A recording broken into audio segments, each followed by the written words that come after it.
Buen día, compañeros y profesor. El tema que vamos a desarrollar es desintegración radiactiva en cadena. Somos el equipo número 5 y los integrantes somos Alberto Quetzalcóatl, Andrés Estrada, Víctor Alfonso, José Alberto Ramírez y Gustavo Javier Zacarías.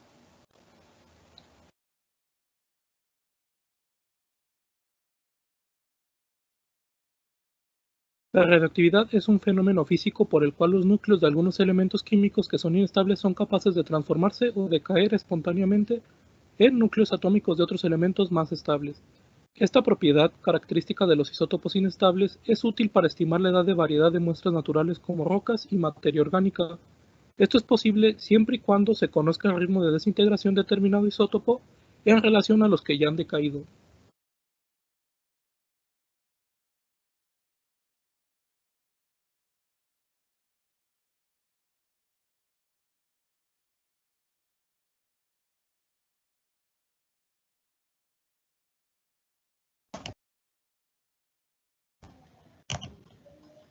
Modelo matemático en ecuaciones diferenciales ordinarias para la desintegración de la cadena.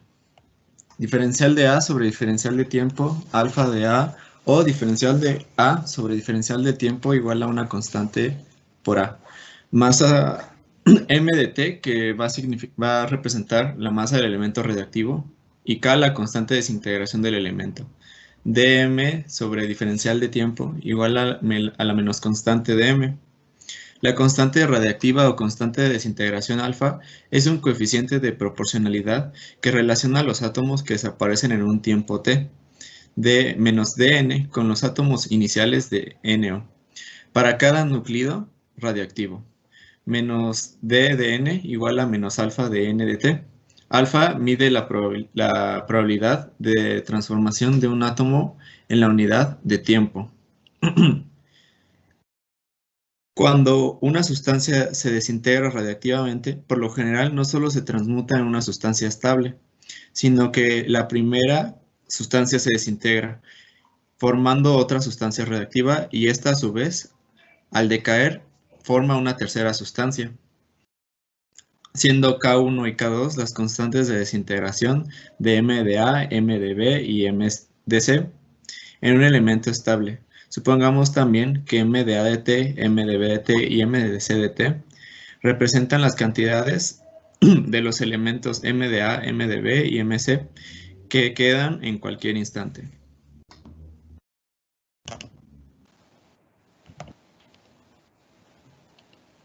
Sabiendo esto, nos formulamos la siguiente pregunta. ¿Cómo podremos modelar el cambio de fase de una sustancia radiactiva K1 y comparar con la resultante de cambio con otra sustancia radiactiva K2 y para una tercera K3? Para esto vamos a utilizar la tabla de los valores de los tiempos del periodo de semidesintegración de los elementos en este caso sería del uranio 234, que tiene un periodo de semidesintegración de 245.500 años. El torio 230, con un periodo de 75.380 años. Y el radio 226, con un periodo de 1.602 años. En la fórmula que obtenemos para ingresar las K dentro del código, nos dice que lambda va a ser igual al logaritmo natural de 2 dividido entre el periodo de semidesintegración, obteniendo 2.823441 por 10 a la menos 6 en el caso de K1, en K2 9.19537 por 10 a la menos 6 y K3 de 0.00043. Aquí en el código, primero vamos a definir la variable T0 y la variable Tn, que es el periodo de tiempo en el que va a suceder el cambio de fase de los elementos en los que se van a desintegrar. Nosotros acomodamos el tiempo o ese periodo de tiempo de 0 a 1.000.000 de años y medio. Estamos definiendo un tamaño de paso, que es lo que requiere el método de Euler, y el método del trapecio como 0.1, las constantes de desintegración de los primeros dos elementos, del uranio y del torio. La del uranio es esta y la del torio es esta, explicadas anteriormente por mi compañero.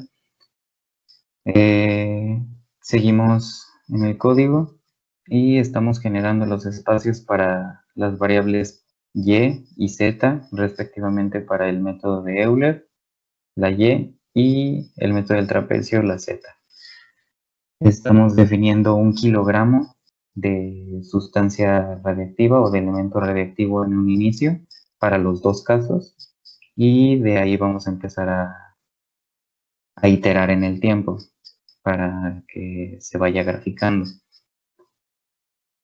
Para poder definir esa desintegración, en la primera parte, para ambos métodos, el primer elemento va a empezar a desintegrarse en base a su constante de desintegración. Vemos que en los otros dos espacios no hay nada, debido a que en ese momento no existe ningún elemento. Luego, en la segunda etapa, cuando empieza a surgir el segundo elemento, empieza a crecer en base a su constante y empieza a crecer en base a la constante del primer elemento y empieza a decrecer con su constante respectivamente. Y el tercer elemento no aparece. Y el tercer elemento va a empezar a crecer en base a la segunda constante, que es el último elemento que se generó. Aquí está el método de Euler, el método del trapecio, y aquí vamos a graficar los resultados de las iteraciones.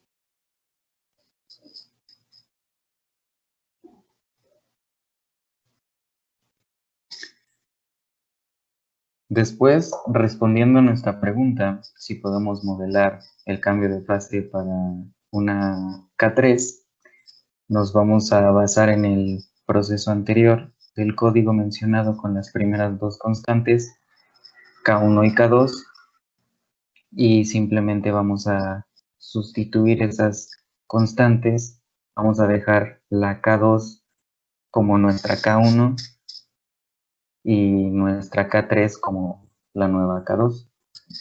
Y volvemos a repetir el mismo código para poder modelar ese cambio de fase para la tercera K3.